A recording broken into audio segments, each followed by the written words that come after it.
მოგესალმებით, ამ ვიდეო გაიდის მიზანია შეგასწავლოთ თუ როგორ უნდა დარეგისტრირდეთ ონლაინ მაღაზიაში. უპირველეს ყოვლისა ამისთვის საჭიროა რომ შევიდეთ მაღაზიის ვებგვერდზე, ანუ ჩავწევოთ მისამართი shop.taoba.g. ეს არის მაღაზიის ვებგვერდის მისამართი. ასე გამოიყურება ის. თქვენ ხედავთ ზედა მენიუს, სადაც არის შესვლა, გადახდა, სწორულების სია, კალათა და ასე შემდეგ. ჩვენ ამ მენიუდან გვჭირდება ანგარიში. ერთხელ დავაკლიკებთ ანგარიშს. ანგარიშის დაწყაპუნების შემდეგ გამოჩნდება ესეთი ფანჯარა, რომელიც ორ ნაწილად არის გაყოფილი. ჩვენთან ფანჯარა, რომელსაც დარეგისტრირებული მომხმარებლისთვის, ანუ თუ რეგისტრაცია მარტივად ჩავწერთ მაგას და შესვლას და შეხვედრის სისტემაში, იქ ჯერ არ ახართ დარეგისტრირებული.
ამაზე ვებგვერდის ადმინისტრაცია პასუხისმგებლობას ვერ აიღებს და კიდევ ბევრი სხვა ნიუანსი.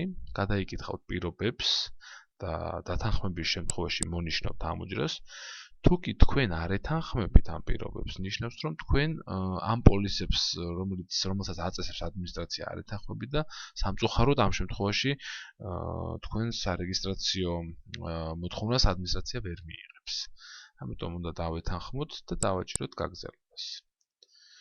მას შემდეგ, რაც დავაწვევით ღილაკს დაგრძელებას, ჩვენი მონაცემები გადაიგზავნება ვებგვერდის ადმინისტრაციასთან და თქვენ მოგივათ წერილი. აი შეხედეთ, უკვე მოვიდა წერილი იმის სამართზე, რომელიც მიმოთითეთ შიგნით აპლიკაციის შევსებისას. დაახლოებით ამ შინაარსის წერილი არის ადმინისტრაციისგან. ისინი გვეუბნებიან, რომ ჩვენი მოთხოვნა დარეგისტრებულია და ჩვენ უკვე შეგვიძლია გამოვიყენოთ ეს ვებგვერდი და გამოვიყენოთ ჩვენი პროფილი. სულ ეს არის ესეთი მარტივი პროცედურა არის. შემდგომი პროცედურა იქნება უკვე ავტორიზაცია და კონკრეტულად შეკვეთის გაკეთება, რასაც მომდევნო ვიდეოში შემოგთავაზებთ. დიდი მადლობა.